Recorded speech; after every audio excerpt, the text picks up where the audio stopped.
Back, Thom Hartmann here with you. Okay, tonight, Donald Trump is going to kick off, he's going to launch his 2020 presidential campaign. He's already running television ads for his 2020 campaign. I saw them this weekend on MSNBC and on CNN. The television ads talk about the wall and how Democrats want an open border and Democrats want to frustrate the president's attempts to keep us safe. Right? This is his reelection campaign. He's going to kick it off tonight. There's a very good chance that he's going to declare a national emergency. And in declaring that national emergency, will immediately provoke a series of lawsuits from Democrats and probably from lots of other people and organizations saying, wait a minute, there's not a real emergency on the border. Outside of possibly the lack of immigration judges or asylum judges.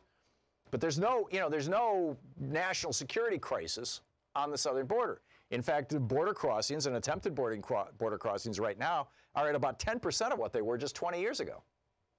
The last 10 years have been among the lowest since the 50s. I mean, we're just like really, really, really low numbers. Now, part of that's the recession, just reduced economic opportunity for people who want to cross the border.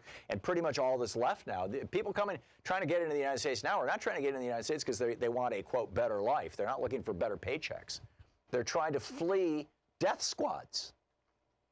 But in any case, Trump is going to say this, and there will be an immediate lawsuit. And the consequence of that lawsuit is twofold. Number one, his policies, his state of emergency, may, in all probability, get set aside. This is going to be a defining moment for John Roberts on the Supreme Court. Is he able to salvage the reputation of this court as not being Trump toadies? Or will the Trump toadies on the court, Thomas and Gorsuch and Kavanaugh and Alito, will the Trump toadies on the court have enough power to basically say, okay, Donald, it's cool, but, we'll see. But in any case, here's my take on what's going on tonight and what Donald Trump is really up to. My take is that he painted himself into a corner with this stunt, which Hannity and Ingram talked him into doing. Okay, he painted himself into a corner.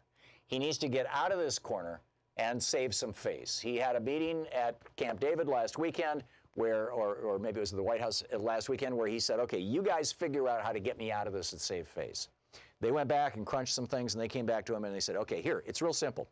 Number one, declare an emergency on the border and say you're going to have the Army build a wall. Number two, the Democrats will sue you. So you don't actually have an emergency and you don't have to build a wall. Because Donald Trump doesn't want to build a wall any more than for the last 40 years or probably 50 years, Republicans have wanted to criminalize abortion. They just want to yell about it. So number two, you get stopped. Number three, now that you have taken your big action, made your big grand gesture, you can move on and open the government, which he will in all probability do tomorrow, right? The part two of this is he's going to give Mitch McConnell permission to bring to the floor of the Senate the bill that was passed the House last week that reopens the government. And he's going to take credit for it. He's going to say, see, I reopened the government. I resolved the crisis that he's not going to say that he created, but I resolved the crisis. I alone can do it.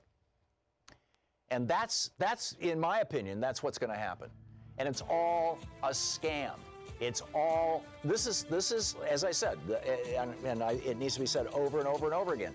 Tonight, Donald Trump kicks off his 2020 reelection campaign. He's already raised over $100 million for his reelection. And he's fundraising right now on the wall. I've gotten 2 fundraising emails from him in the last 2 days, begging for money because he's got to fight the Democrats on the wall.